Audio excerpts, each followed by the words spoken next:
you've done a good job trying to summarize it, but I'm not sure because there's so much in this book: drama, romance, suspense. Well, if you say so. Yes, I mean that's what I saw while reading.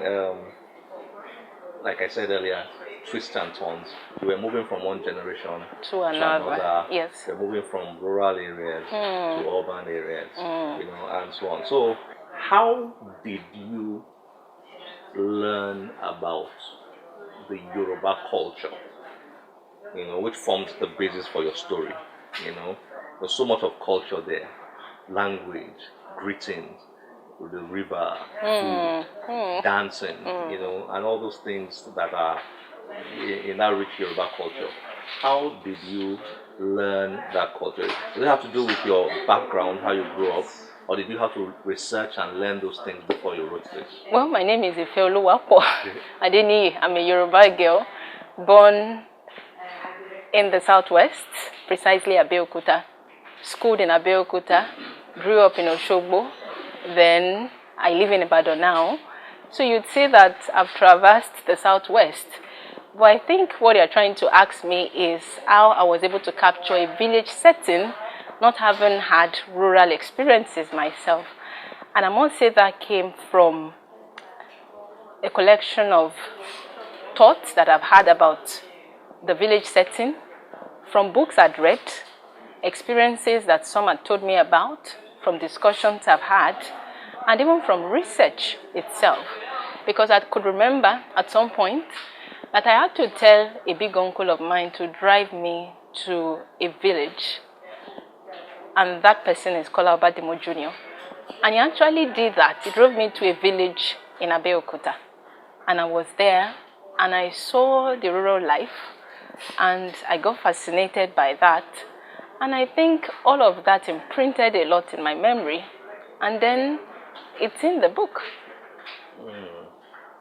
So you did some kind of research on, or was that years back before you started writing the book? Of course, that was after I started writing the book. Okay, so because I've never had any village experience. Okay, so part of your the whole process of putting this book together was visiting a village to see how life just the village looks like here in yes. the village. Yeah.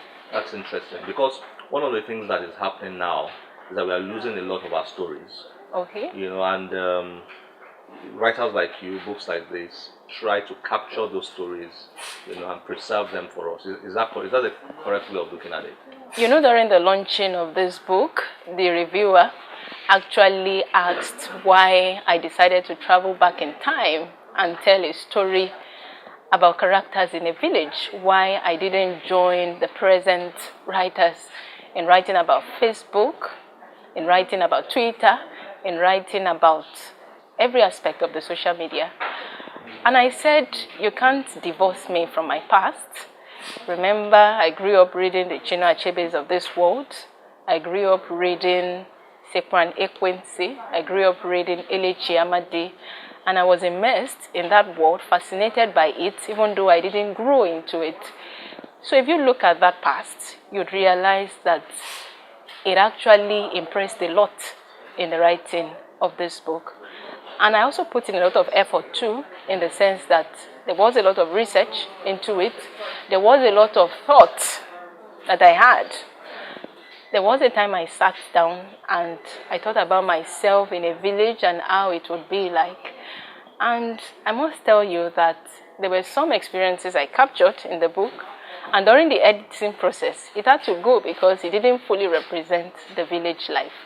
So I understand what it means when people ask how it is possible to recreate that village scene now when it's almost like we've forgotten that time. But I tell you, it was fascinating for me. And it is also fascinating for those who read it now, who think back about the past and then realize that the past is still very much a part of the present.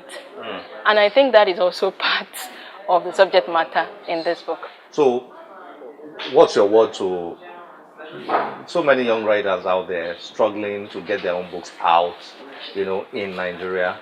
what's your word to them based on your experience and what you just Well, said based now? on my experience, I'm sure they you're shouldn't saying, be. don't quit, don't quit. Don't Well, give I up. wouldn't say that. I'll just tell them not to be in a hurry. And if they want to get it hurriedly done, they should make haste slowly. There is this magic about the learning process. If you go through it, you become refined and you bring out a better product. I think that happened to On the Bank of the River, which actually wasn't the initial title. It had 2 other titles that had to be changed. I think that was it for On the Bank of the River with this cover, which didn't start, which wasn't first, we didn't have this cover as the first cover, but I had to go through a lot of processes before I got this cover, and then I said yes, that this is this cover. That's it. So for people who have been struggling and who feel, I must just get this book out, they should just sit back and relax. Yeah. Make it slowly. Try and think about other things that they could do to make it better. Try and follow the processes of publishing well if they want to self-publish. Most importantly, editing and attention to details.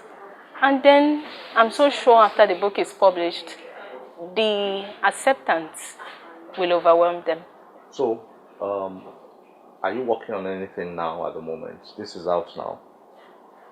Nothing for now, but very soon, definitely. Okay. Okay, thank you for joining us on the channel's book club. It's a pleasure to be here. Thank you. Great. Well done. Thank you.